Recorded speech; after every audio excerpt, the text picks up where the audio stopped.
Bem-vindos a SQL para iniciantes. Esse é o segundo vídeo. Nós vamos agora começar a aprender SQL de fato. Nós vamos criar um exemplo de uma base de dados e ela vai se basear numa agenda telefônica ou numa lista de contatos. Se você se lembra de uma lista de contatos que as pessoas tinham antigamente, hoje não sei se alguém ainda tem, em papel, onde você colocava o nome da pessoa, o telefone e alguma outra informação. Então vamos criar uma tabela chamada lista dentro de uma base de dados que nós vamos chamar de contatos. E a gente vai usar o Workbench para trabalhar com o MySQL pela facilidade que tem. Você vai ter nessa tabela que campos, que informações, nome, telefone, e-mail, tá? São as informações que a gente vai guardar na nossa base de dados, na nossa tabela lista. A tabela é justamente essa coleção de informações que a gente tem sobre os contatos. E cada contato, cada pessoa que você armazena nessa tabela, é um registro, é chamado um registro dessa tabela. Ou seja, uma linha na nossa lista de telefones, na nossa agenda, é um registro. Cada informação, o nome, o telefone, o e-mail, a gente vai botar também grau de relacionamento, se é um parente, se é um conhecido, um amigo. Essas informações elas estão em colunas na nossa tabela. E a gente chama essas colunas de campos. Então vamos começar a criar no Workbench o nosso banco de dados, a nossa base de dados. A primeira coisa que você vai ter que fazer antes de tudo é criar para facilitar o acesso ao SQL, criar uma conexão com o usuário que você criou. Vai ali no mais, escolhe um nome para conexão. No username você vai colocar o nome que você escolheu para criar. Eu gosto de guardar sempre, não precisar de ficar digitando sempre. Você faz isso aqui em Store e volta. Se você não guardar a senha, ele vai te perguntar a senha cada vez que você entrar. Você pode botar também aqui qual base de dados você quer trabalhar, mas por enquanto pra gente não tem nenhuma base de dados. Dou OK, ele criou a conexão. Dou 2 cliques e ele vai entrar agora, vai se conectar como usuário. Aqui em cima eu vejo que eu estou conectado como usuário. Se eu quiser ter certeza que a conexão está OK, eu venho aqui em Server Status, eu vejo que está rodando, OK. E aqui ele abre essa parte que é para eu digitar comandos SQL, que ele coloca Query 1. Eu posso começar então a criar minha base de dados aqui. Uma base de dados a gente cria com um comando muito simples, que é create database. E o nome da base de dados, que no nosso caso eu vou botar contatos. Para você rodar, executar esse comando, ou seja, mandar ele para o servidor executar, eu clico aqui nesse relâmpagozinho aqui.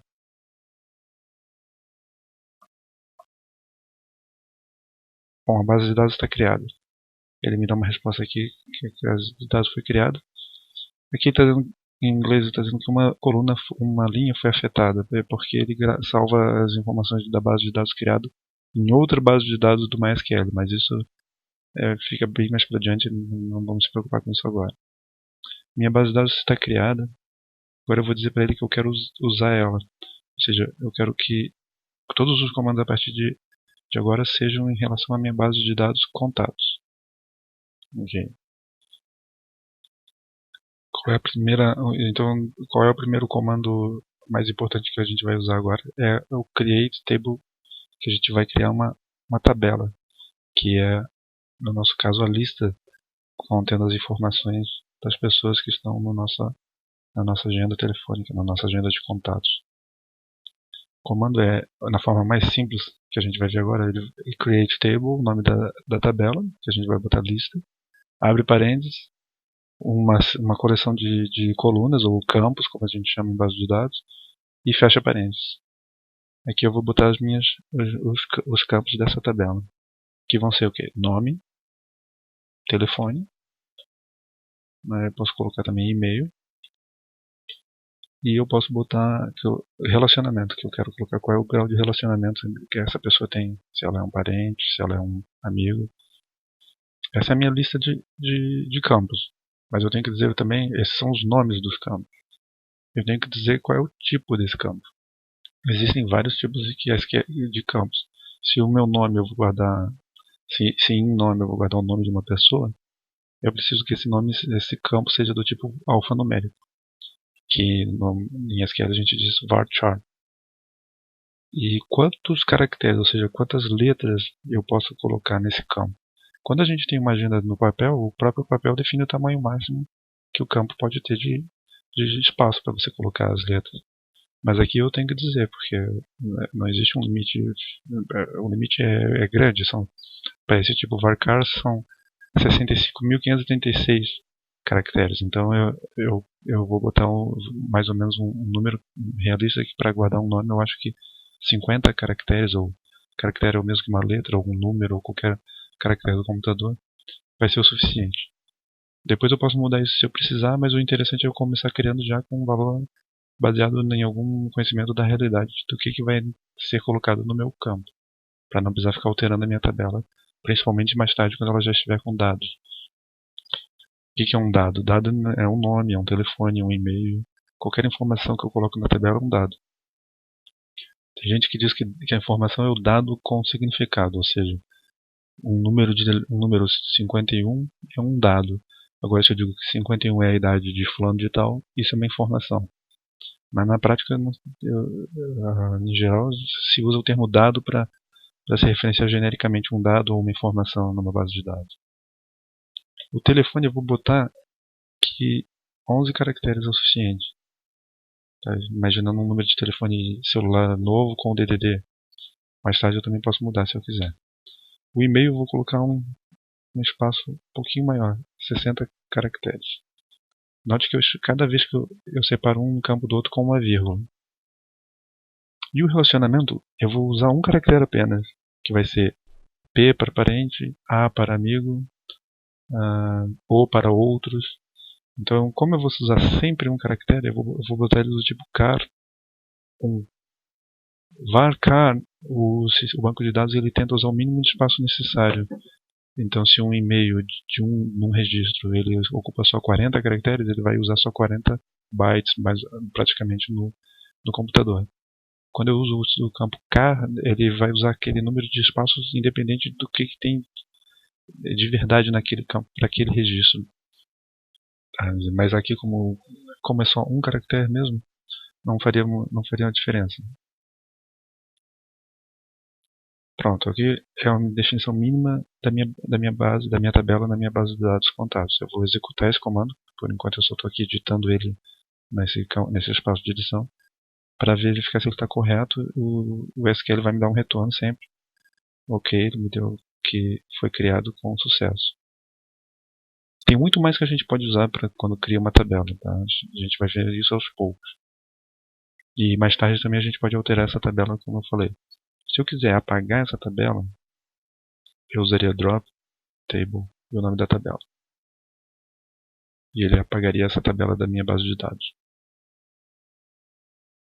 Se a minha tabela está vazia e eu errei na definição da tabela, eu dou um drop table e crio ela de novo, que é mais fácil do que eu ficar alterando ela. Mas se eu já tiver dados na minha tabela, isso obviamente não posso fazer, a não ser que eu queira perder todos os dados que estão na tabela. Se eu quiser apagar tudo que tem na minha tabela, eu posso usar o comando truncate, que eu vou usar truncate, o nome da tabela, e ele vai apagar tudo que tem dentro da tabela, sem eliminar a tabela. Simplesmente vai apagar os dados que estão dentro da tabela. Tem que ter muito cuidado para ter certeza que você realmente quer fazer isso. No caso, basta botar truncate, mas o comando completo se chamaria truncate table. Só que é interessante colocar o comando completo para a gente saber, serve como documentação, digamos assim, para a gente saber, para a gente ter certeza que a gente sabe que a gente está apagando uma tabela. Se você observar aqui, você vai ver que tem um xizinho vermelho perto desse truncate. Porque eu estou com dois comandos do SQL na mesma área de edição. Eu tenho que separar esses comandos com um ponto e vírgula, para ele entender que quando acaba um e começa outro. Quando eu tenho só um comando, eu não preciso botar esse ponto e vírgula. Mas se eu colocar também não vai ter nenhum problema. Então, a gente está seguindo mais ou menos o que está no livro, em questão dos campos que vamos utilizar e da estrutura da tabela.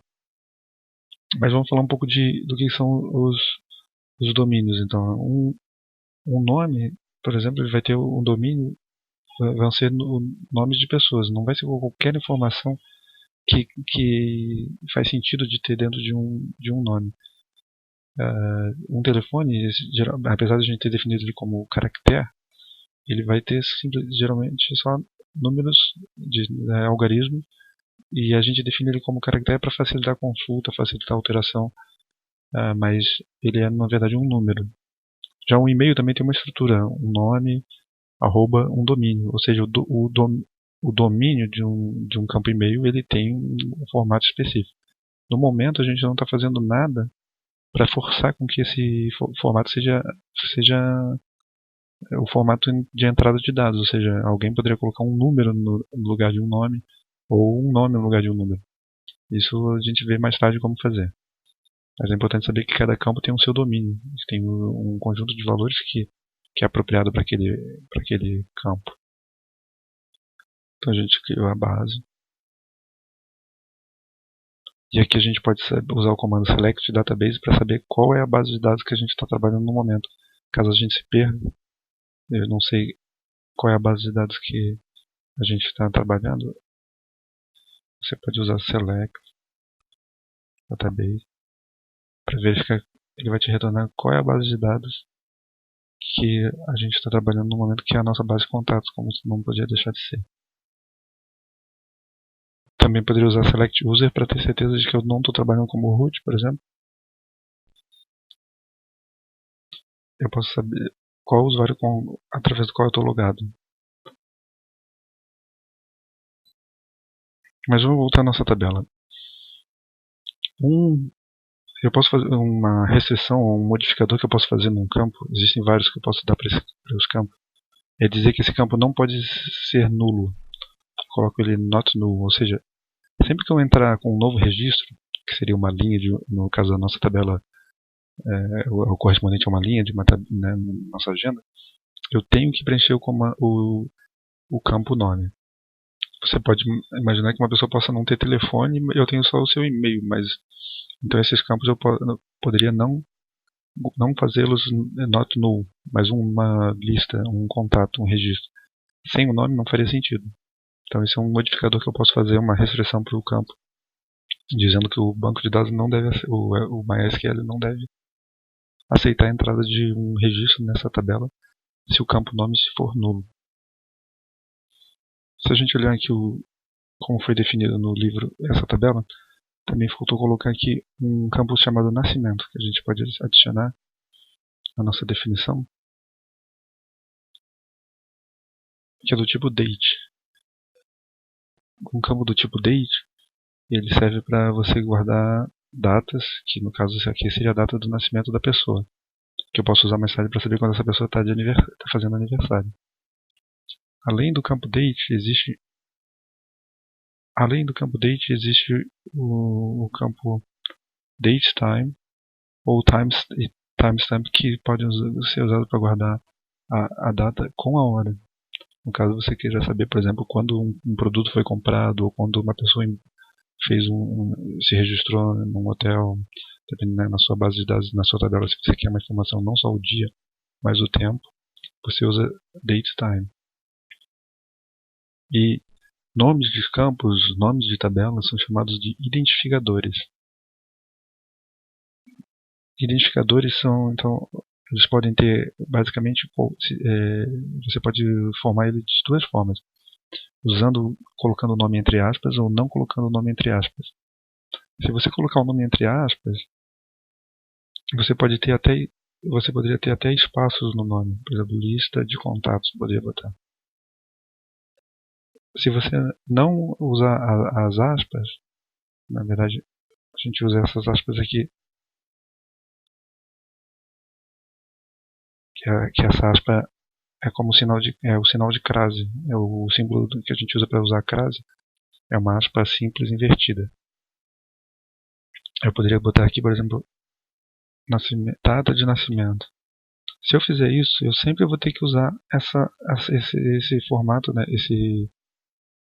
esse formato ao me referir a esse campo. E como a gente vai de repente se referir muito ao campo, é às vezes mais interessante colocar um nome mais curto, que pode ter nesse caso o identificador, letras, números, pode ter o underscore ou um dólar, mas o mais normal é colocar letras e números e começar com uma letra, apesar de não ser obrigatório.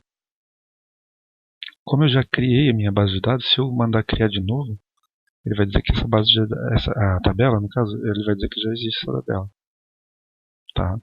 Então eu teria que apagar a tabela e recriá-la. Já que eu mudei a estrutura aí, eu quero que a nova tabela seja essa, com o campo nascimento. Ou eu poderia alterar a tabela. Vamos dizer que eu quero colocar um campo sexo, aqui para saber se a pessoa é de sexo masculino ou feminino. Primeiro eu vou abrir um outro campo aqui, um outro espaço para entrar comandos. Deixa eu fechar isso aqui também. Para eu não precisar apagar esse comando aqui, eu vou colocar aqui. Então vamos dizer, eu quero alterar minha tabela. Lista. E o que eu quero fazer no caso? Eu quero adicionar um campo. Eu vou adicionar sexo, que é do tipo, eu vou fazer do tipo char1, que é justamente vai ser M ou F para masculino ou feminino. Então eu faria esse comando aqui e alteraria a estrutura da minha tabela. Ela está sem esse campo e ela vai ficar com esse campo. Deixa eu abrir mais um espaço de edição aqui. Para eu ver que isso acontecendo, para eu verificar essa mudança na estrutura, vamos primeiro verificar então como é que ela está atualmente. Eu vou usar o comando describe. Eu tentei usar esse comando, ele deu um erro, porque eu não criei para esse usuário os privilégios que eu precisava para essa base de dados, para esse esquema. Então eu vou vir aqui como root, eu vou vir aqui e adicionar uma nova definição, onde eu escolho aqui a base de dados contatos, para usuário. Eu vou selecionar tudo aqui e vou dar um apply. Agora eu vou usar o comando flush privilégio para que ele atualize esse privilégio na conta no servidor para aquele usuário. Às vezes isso não dá certo. Se eu rodar aqui, ele continua dando erro. Eu tenho que fechar a conexão e entrar de novo como usuário para ele aceitar o comando. Ele vai deixar então eu vou executar o comando e ele me retorna uma tabela com a descrição da tabela, lista, os campos, os tipos e outras informações que a gente ainda não viu. Aqui é apenas nulo, se pode ou não ser nulo. No caso, o único campo que não pode ser nulo é nome. Se eu alterar agora a tabela, você vai ver que vai aparecer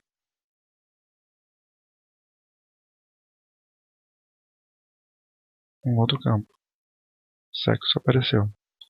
Então agora eu tenho um outro campo para minha tabela, que inicialmente eu defini assim, e agora eu defini dessa forma, com esse campo adicional. O que mais eu poderia fazer aqui? Eu poderia definir, por exemplo, que se eu não colocar um valor em relacionamento, ele coloque automaticamente como esse valor sendo O. Eu poderia então ter colocado aqui que esse campo tem um valor default O. Como eu não fiz isso antes, eu altero a minha tabela. Eu digo que eu quero alterar o campo. E eu quero que o valor padrão seja O. Aqui eu altero a minha tabela e digo que o padrão vai ser O. Valor padrão para esse campo. Veja que como esse é um campo do tipo alfanumérico, um campo tipo caractere, ou também chamado string, eu coloco entre aspas o valor. E agora já já tenho, sempre que eu inserir um registro novo nessa tabela, se eu não colocar valor em relacionamento, ele vai ter esse valor default. Ó, eu posso ver isso com o meu comando describe, que o único campo que tem um valor padrão ou default é o relacionamento, e ele mostra aqui o valor. Eu também poderia, se eu mais tarde não quiser, eu posso dar um drop nesse valor default. Eu posso dizer que eu não quero mais que tenha um valor default no meu campo relacionamento. E aí, a partir desse momento, os registros inseridos não vão ter um valor default. Eu também posso, em vez de só adicionar um campo, que também pode ser chamado de column, no banco de dados, campo ele às vezes chama de coluna, que em inglês é column. Eu poderia modificar esse campo, não, eu já tenho um campo chamado nome, e aqui eu usei um comando alterar tabela, alter table, com a opção modify column, para incluir que ele era not null, por exemplo, ou aumentar o tamanho para 80. Isso é possível fazer essas modificações com alter table. Então, ou seja, esse comando alter table, aqui é um comando só, eu não botei ponto e vírgula, mas ele acaba aqui. Eu poderia fazer várias alterações aqui, botando entre vírgula. Eu poderia adicionar então uma coluna. Eu poderia pôr uma vírgula, faço uma alteração de outra, faço uma outra alteração de outro campo. E eu termino com uma ponto e vírgula, no caso, se eu quiser deixar bem claro onde acaba o comando. Mas tudo isso são opções dentro desse comando alter table. Bom, a gente já tem a nossa tabela criada, com a estrutura mais ou menos que a gente precisa. No próximo vídeo a gente vai inserir dados nessa tabela e modificar dados dessa tabela. Vamos ver como é que se insere dados, como se busca faz a pesquisa dessas informações que estão na tabela, modifica. Então isso segue nos próximos vídeos.